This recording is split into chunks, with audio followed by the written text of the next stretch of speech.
Quaithe is the most mysterious, prophecy-driven character in the story. She appeared in Dany's story in Clash, and ever since her appearance, she only warns Dany about danger. The thing that actually makes Quaithe different from any other prophecy-driven character in the story is that her prophecies are not self-fulfilling, they can be changed, and they actually help Dany. From the first time we meet Quaithe, she only gives Dany warnings, but she never says what she's warning Dany about or what the danger they represent. In Clash, Quaithe gives Dany 2 warnings and a prophecy. She warns Dany that people will lust when they see her dragons, because dragons are powerful, leaving us with the assumption that people will try to steal their dragons. But until the end of Dance, no character tried to steal the dragons from Dany. Even Victarion, he's not trying to steal the dragons from Dany, he's trying to steal Dany and her dragons. Quaithe also warns Dany that if she stayed in Qarth, she won't be allowed to leave. But the Qartheen wanted Dany to leave when they realized how dangerous the dragons are. Finally, Quaithe tells Dany the To Go North prophecy. Most of Dany's story in Clash is overshadowed by the House of the Undying, or the prophecy of To Go North. And the visions and the prophecies overshadow the warnings, even though Quaithe told Dany the prophecy to get her out of Qarth, the place she warned Dany about. If we look at what is the thing Quaithe was warning Dany about, we can see that those 2 warnings affected Dany's whole story from the moment the dragons were hatched to the end of Dance. So, let's take a look at Dany's story in Qarth and see what is the game the Qartheen were playing, and try to leave the wrong assumptions we have about Qarth behind, because we are reading the story from Dany's POV, and she is not a player, she's just being played. Chapter 1. Dany follows the comet to the Red Waste, knowing she will be killed if she went any other way. She and her Khalasar were dying until they find a dead city. Dany sends her Blood Riders to find out what will they see if they leave the city. The first Blood Rider finds a dragon skeleton before he gets to the shore. The second Blood Rider finds 2 dead cities. And the last one comes back with representatives from Qarth. They came to see dragons and take Dany with them to Qarth. Chapter 2. In Qarth, the whole city was celebrating Dany's coming. She came to the city with honor guards, and she was told the city belonged to her. Dany gets the hospitality of Zaro, and she realized he is way richer than Magister Illyrio. Zaro says the 13 and all of Qarth will come to do Dany homage. Quaithe kisses Dany's feet, and Quaithe tells Dany to beware, they will come to see the dragons, and they will lust for power. In Zaro's palace, Dany keeps the dragons well guarded by her Khalasar. That is made of the Dothraki who were too weak to join any other Khalasar. Dany herself says she only has 4 warriors. The chapter ends with Dany learning about Robert's death, and war is about to start in Westeros. Chapter 3.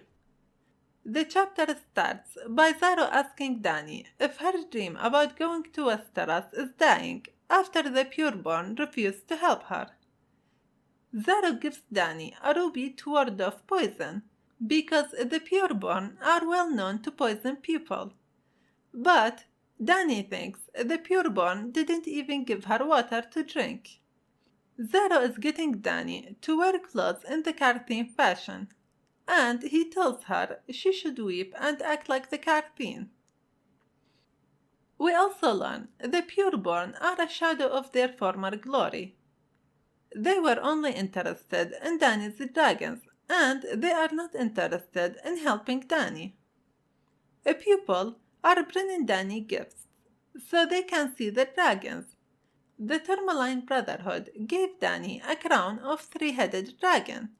Zara wanted to sell this crown to get Dany a better one from the 13. But Dany refused. She compares herself to Viserys and thinks she's a beggar like him, except she has dragons.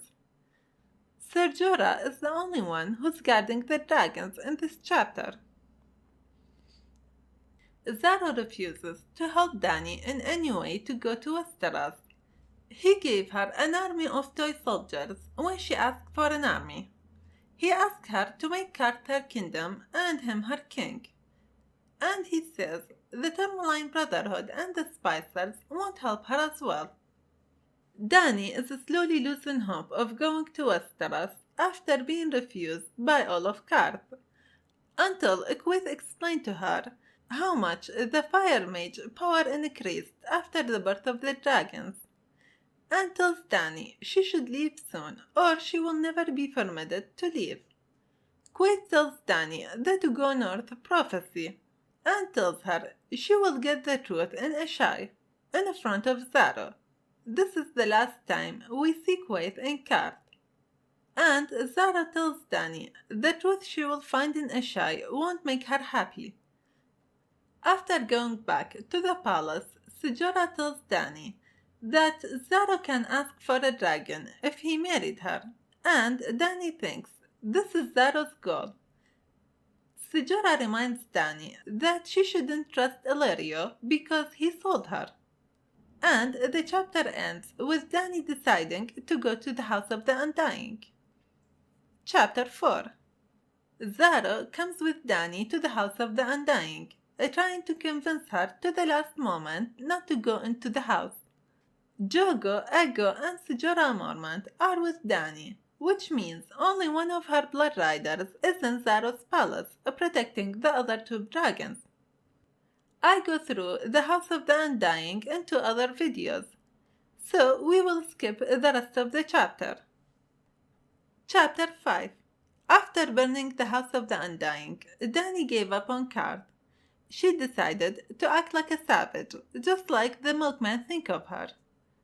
Dany thinks the Qartheen know who she is, and they don't love her, while she's wearing Dothraki clothes.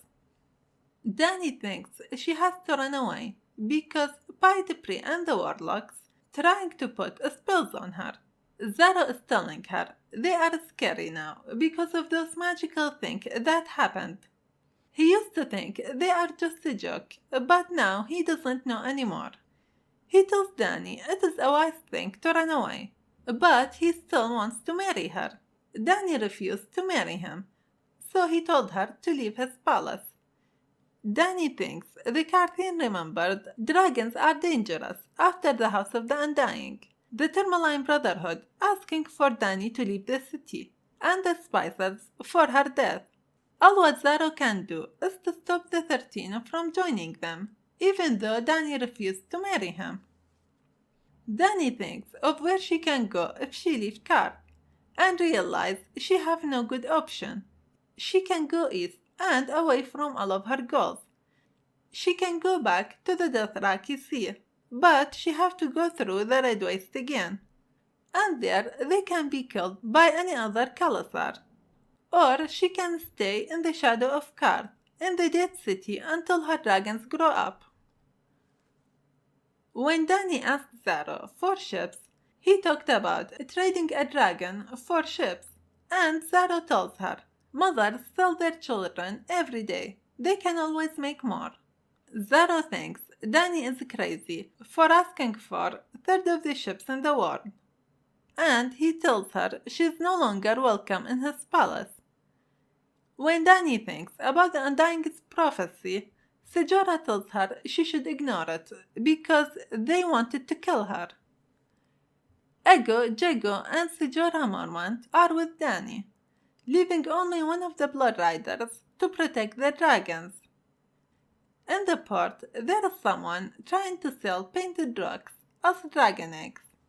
Dany thinks the 13, the Tourmaline Brotherhood, and the Spicers won't accept her hiring them to leave Qarth, and her only way to get a ship is from the merchants from Westeros and the 9 free cities passing through Qarth.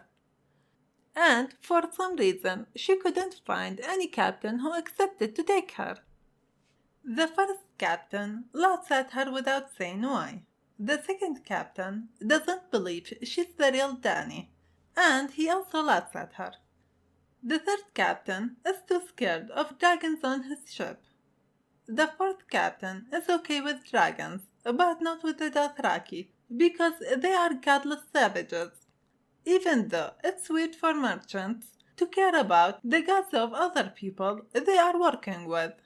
After that, Dany finds 2 brothers who are asking for so much money. Dany thinks she doesn't know if it's too much even for Zaro. The rest of the ships Dany finds are either too small or going the wrong way. Then Jorah tells Dany they are being followed. Dany talks to a random sailor in the port, and he knows she's the real Dany, the queen, the mother of dragons who lives in Zaro's mansion. A sorrowful man tried to kill Dany, and Sebaristan saved her. He said Illyrio sent ships to get the dragons and the girl who makes the dragons back to Pentos. Now, across Dany's story in Qarth, nothing makes sense. There is a skeleton dragon right next to Qarth, and they remember Valyria, even if they are too far away from Westeros to hear about the power of the Dragon Lords. No one is forgetting dragons are dangerous, yet somehow the Qartheen forgot. Quaithe tells Dany all of Qarth belonged to her, and Zaro asks her to make Qarth her kingdom. The Tourmaline Brotherhood made Dany a crown, and Zaro wanted to give Dany a different crown. No one is willing to help Dany, only when she is asking to go to Westeros. Zaro gives Dany a ruby that stops poison, and the Pureborn don't give Dany any water to drink. The most likely reason for that, the Pureborn wanted to ensure no one will try to poison Dany. But they are not interested in helping Dany. It seems that all of Qarth want Dany to be safe and to stay in Qarth. Jorah says Zaro wants to marry Dany to get a dragon, but he could have had all 3 dragons if he wanted, simply by sending his houseguard to kill Dany and her people. Dany specifically says she only has 4 warriors, and most of the time she keeps only one of them to guard the other 2 dragons. If Zaro's only goal is to have a dragon, he could have had them anytime he wanted. After the House of the Undying, the Qartheen changed the way they treated Dany, but they didn't change their actions. Zaro is still letting Dany to stay in his palace, even though he told her to leave. They still refuse to give Dany ships, and the only time someone tried to kill Dany is a professional assassin who followed her for a while and didn't notice Sebaristan's army, even though Jorah easily did. The Tourmaline Brotherhood and the Spicers want to kick Dany out or kill her, but they are not willing to let her hire 3 ships to get her and her people out of Qarth. Also, for some reason, the ship captains who are not from Qarth refuse to believe Dany is the real Dany, even though she have a dragon on her shoulder. She's with the Dothraki, and Robert offer a lordship to whoever can kill her. And still, all of Qarth know who Dany is. The warlocks are trying to kill her by hiring a sorrowful man, or put spells on her, instead of going to the Pureborn or any other government group to punish Dany for burning the House of the Undying. Also, Zaro is stopping the 13 from joining the Tourmaline Brotherhood and the Spicers, even after Dany refused to marry him, and she refused his offer to buy a dragon, and after he told her to leave his palace. Yet, the most mysterious thing is why the Pureborn, the Warlocks, the Tourmaline Brotherhood, and the Spicers are okay with Dany staying with Zaro, even though whoever have Dany can have a dragon, and whoever have a dragon can rule the city. Zaro, for some reason, starts telling Dany, a little girl who fears magic, scary stories about the Warlocks getting their powers back, and they want to harm her. Yet still, he wants to marry her and have a dragon, completely ignoring the dangers the Warlocks represent and the danger the dragons represent. Also, if the Tourmaline Brotherhood and the Spicers really want to get rid of Dany, all they have to do is offer 3 ships to take her and her people to Westeros, from the almost 2,000 ships they have between them, instead of dealing with the 13 protecting her. So, if we try to understand Dany's story in Qarth, we have to go back to look at quaithe's warnings and her prophecy, with the knowledge that, in this point in the story, Dany is not playing the game. She is the most important person alive, and she came to Qarth immediately after the Red Comet, that everyone assumes to be a message from the gods. So, what did the Qartheen want from Dany? Why did they crown her and kept telling her she is the Queen of Qarth? And why not just kill her and take the dragons, if that's all what they wanted? Well, Dany is the mother of dragons. She got everything in Qarth because she's the mother of dragons. Everyone knows Valyria became as large as it was because they had dragons, and Dany is the mother of dragons. Zaro tells Dany a mother can always make more babies when he talked to her about selling a dragon. Dragon eggs are expensive, but Illyrio had enough money to give Dany 3 dragon eggs, and Zaro on his own is way richer than Magister Illyrio. Also, Zaro gave Dany Valyrian scrolls, so the knowledge of old Valyria is not unknown to the Qartheen. And it's not only Zaro who implies that Dany can always hatch more dragon eggs. Illyrio sends Belwaz and Barristan to get him the dragons and the girl who makes them. Dany doesn't think of hatching more dragon eggs because she doesn't have more and doesn't know where to get more. Quaithe gives Dany 2 warnings and a prophecy. The first warning is that people will come to see the dragons, and when they will lust for power. Those people are the Qartheen, who want Dany to be the queen and make Qarth the new Valyria with its dragons. After all, they have Dany, who can hatch dragon eggs, and they have enough money to buy all the dragon eggs they can find. Illyrio is not as rich as Zaro, and he gave Dany 3 dragon eggs without a problem.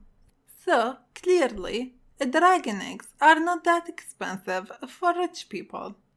They can kill Dany and get 3 dragons, or they can get her to join them and have all the dragons they want. The second warning is Dany should leave, or she will not be allowed to leave. In Dany's last chapter in Qarth, the Qartheen made it impossible for Dany to get a ship out of Qarth, if not for Illyrio's help. Also, why will the Qartheen want Dany to leave? As long as she's in Qarth, they are the people who have dragons. The moment she will leave, someone else would be the one who has the dragons. And this whole lust for power thing also happened in Meereen. They made Dany their queen, tried to get her to follow their traditions, made her marry one of their people, they lusted for dragons, and wanted her to give them a baby. They kept trying to fight her, yet they made it impossible for her to leave, so she has to fight to stay in. And in Dany's vision, in the end of Dance, the one that Quaithe sent her, Jorah tells her she stayed in Meereen too long, and the whole vision is leading Dany to the idea that dragons shouldn't stay in one place too long. A reminder to her warning in Clash about staying too long in Qarth. Finally, quaithe gives Dany a prophecy. To go north, you must journey south. To reach the west, you must go east. To go forward, you must go back. And to touch the light, you must pass beneath the shadow. This prophecy is about Dany's goals and what she wanted to do in Clash. And most of it have already happened at the end of Dance. This is maybe the only prophecy in the story that is not metaphors. Dany thinks it's metaphor when quaithe said it to her and comes to the conclusion the shadow means a shy. Now, if this prophecy is not metaphors, what is it? Well, it's all of Dany's goals and what she needs to do before getting them. The first thing Dany wanted in Clash is to go north. Dany thinks she can't love Jorah, but she can give him Bear Island back. She must journey south before she can give Jorah his home back. To reach the west, to reach Westeros, her goal in Clash is to find a ship to take her to Westeros. Before that, she must go somewhere in Essos. Now, quaithe is not the only prophecy person who referred to Westeros and Essos by saying west and east. Mary Masdor also did that when she told Dany the sun rises in the west and sets in the east, meaning House Martell raising their banners in Westeros and Quentyn Martell dying in Essos. The final two parts of the prophecy have already happened.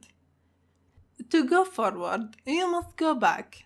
Dany wants to move forward. She wants to feel like she's getting somewhere. In Clash, her way of getting that feeling is to get on a horse, instead of the comforts that make her weak. And at the end of Dance, Drogon took Dany out of Meereen to a place where she doesn't have those comforts, to deal with the Dothraki, which is one of her goals. Also, the whole theme of Dany's chapter after Drogon took her is simply going back to Dragonstone, going back to being a dragon, going back to the Dothraki Sea, going back to being a Khaleesi, looking back at Hizdahr commanding the guards to kill the dragon, and the lust in his eyes for power, looking back at the poison attempt, going back to Meereen, going back to being a queen, going back to being the mother of dragons, going back to being the mother of the slaves she freed, and finally going back to deal with the Dothraki, the thing she wanted ever since the end of game. To touch the light, you must pass beneath the shadow. The shadow Dany has to pass is Drogon's shadow at the end of Dance, returning her to the same place she was at when she passed the shadow of the Mother of Mountains, where the little girl was gone, and Dany the Khaleesi was at her strongest place and getting everything she wanted.